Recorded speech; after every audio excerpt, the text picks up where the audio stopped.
Eşimin ölümüyle alakalı kısmı burada anlatacağım. Sebeplerini ve kimi sorumlu tuttuğumu. Öncelikle eşimin ölümünden Vita Estetik firması ve Özel Bilge Hastanesi sorumludur. Bunun sebeplerini burada anlatacağım şimdi. Öncelikle Özel Bilge Hastanesi'nde ameliyat olduk.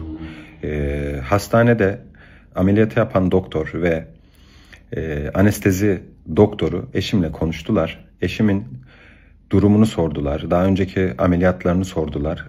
Her zaman sorulan soruları eşime de sordular. Eşim de anlattı.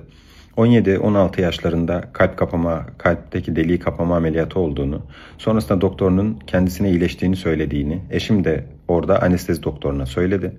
Anestezi doktoru da üstünden yeterince zaman geçmiş, o sorun olmaz şeklinde bir beyanda bulundu eşime.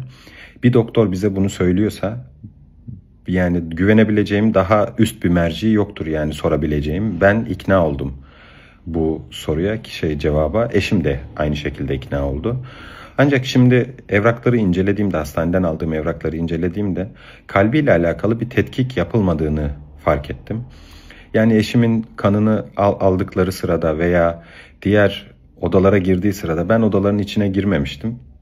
Genel olarak ben bir uygulama, bir işlem yapılırken yani kapıda beklemem gerekiyorsa kapıda bekliyordum. Sürekli eşimin yanında, hani ben illa içeride duracağım demiyordum.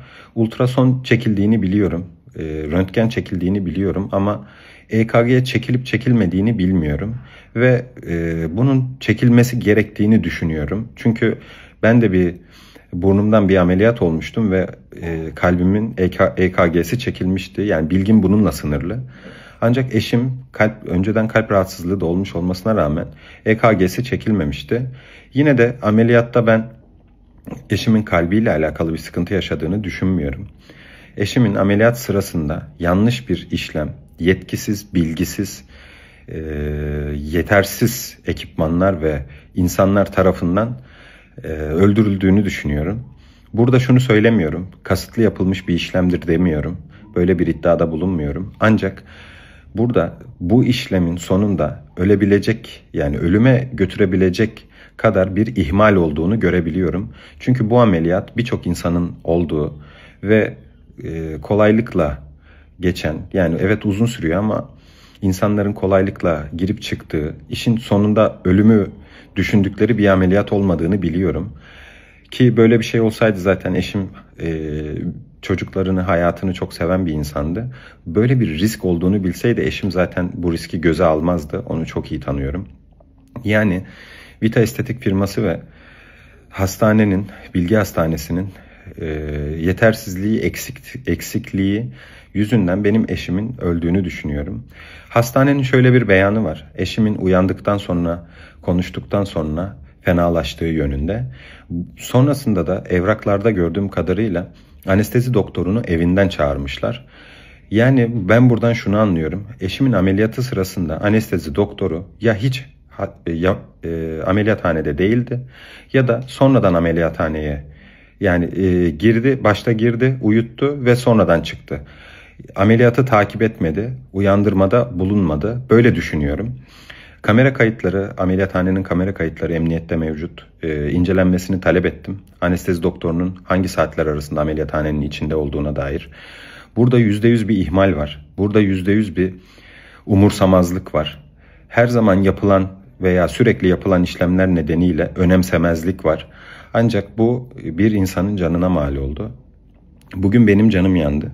Yarın başkasının da bu şekilde canı yansın istemiyorum. Çocuklar annesiz kalmasın. Kadınlar ölmesin. Kadınlarımız daha kıymetli olsun bizim için, toplumumuz için. Hastanenin yeterince denetlenmediğini ve denetleme kurumlarının yeterince çalışmadığını düşünüyorum.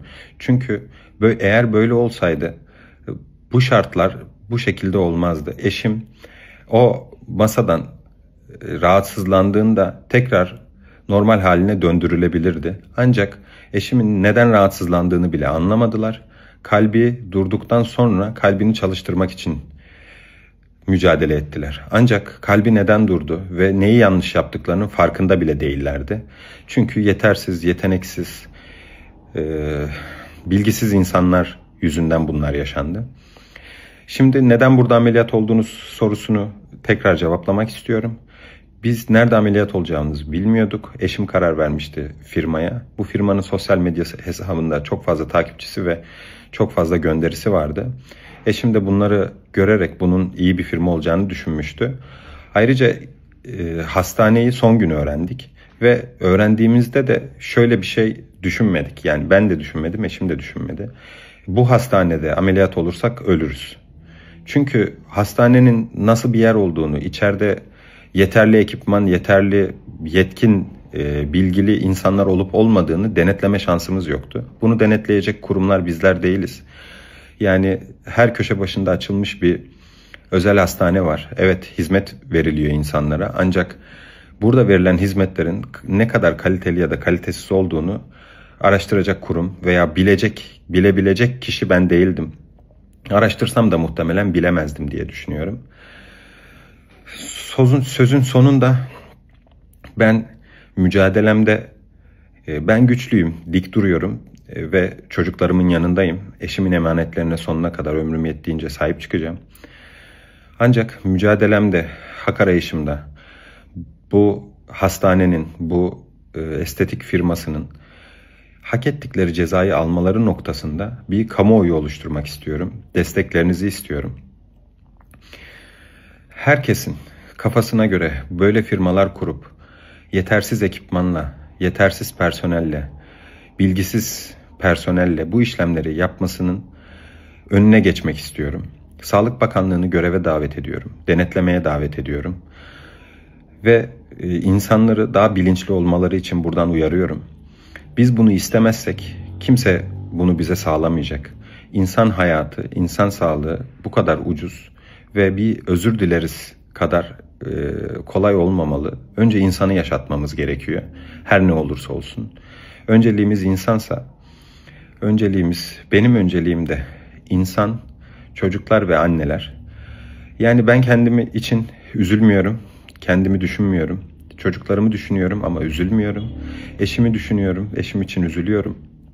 Ancak bundan sonra başka kadınlar, başka anneler bu tarz ameliyatlar olmak istediklerinde daha fazla korkacaklardır, biliyorum.